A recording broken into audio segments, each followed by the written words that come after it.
আপনারা যারা ডিজিটাল জন্ম নিবন্ধন করা নিয়ে প্রশ্ন করেছেন যে আমরা এই মুহূর্তে ডিজিটাল জন্ম নিবন্ধন করতে পারবো কিনা, তো আপনাদেরকে বলবো আপনারা কিন্তু এই মুহূর্তে ডিজিটাল জন্ম নিবন্ধনের শুধু আবেদনটা করে রাখতে পারবেন।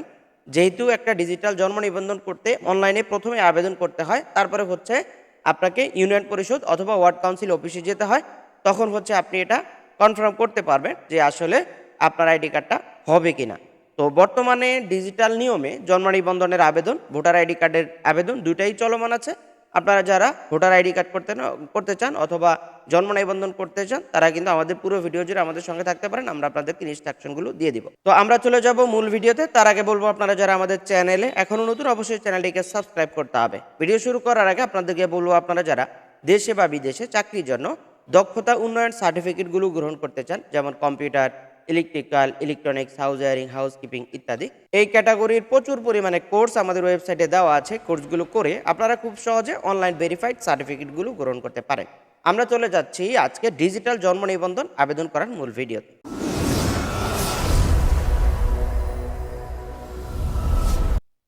তো আমরা দেখেছি এই মুহূর্তে ডিজিটাল জন্ম নিবন্ধন করার যে ওয়েবসাইট, সেই ওয়েবসাইটটিও কিন্তু চালু রয়েছে, আপনারা চাইলে দেখতে পারেন। আমরা হচ্ছে আপনাদেরকে ওয়েবসাইটে প্রবেশ করে দেখিয়ে দিচ্ছি।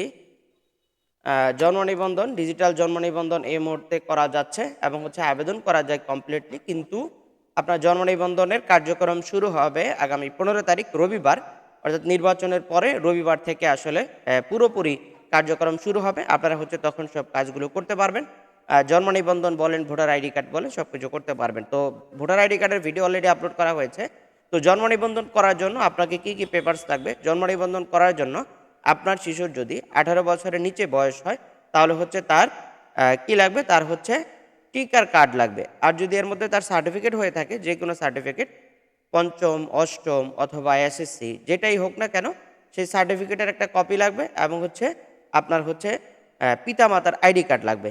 এবং 18 বছরের নিচে হলে পিতামাতার জন্ম নিবন্ধন কার্ডটাও লাগবে।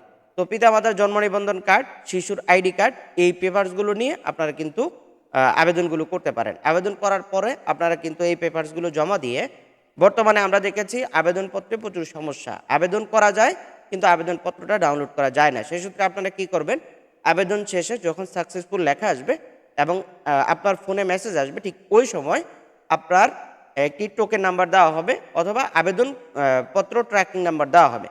তো এই নাম্বারটা আপনাকে রাখতে হবে। এই নাম্বারটা আপনি যদি আপনার ইউনিয়ন পরিষদ অথবা ওয়ার্ড কাউন্সিল অফিসে জমা দেন, তাহলে হচ্ছে তারা এই নাম্বারটা ধরে আপনার জন্ম নিবন্ধনের যে কার্ডটা, মূল কার্ডটা তারা বের করে দিবে। তবে এই সূত্রে আপনাকে অবশ্যই খুব সতর্কতার সাথে আবেদনটা করতে হবে।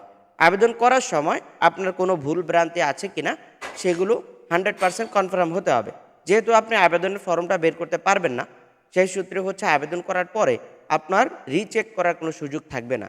এজন্য হচ্ছে জন্ম নিবন্ধন আবেদন করার সময় অবশ্যই আপনাকে 100% ভুল শিওর হয়ে তারপর হচ্ছে আপনাকে আবেদন কমপ্লিট করতে হবে। এটা হচ্ছে জন্ম নিবন্ধন করার প্রসেস। তো অলরেডি জন্ম নিবন্ধনের আবেদনের ভিডিও আমাদের চ্যানেলে দেওয়া আছে, আপনারা কিন্তু চাইলে সেখান থেকে ভিডিওগুলো দেখে আসতে পারেন।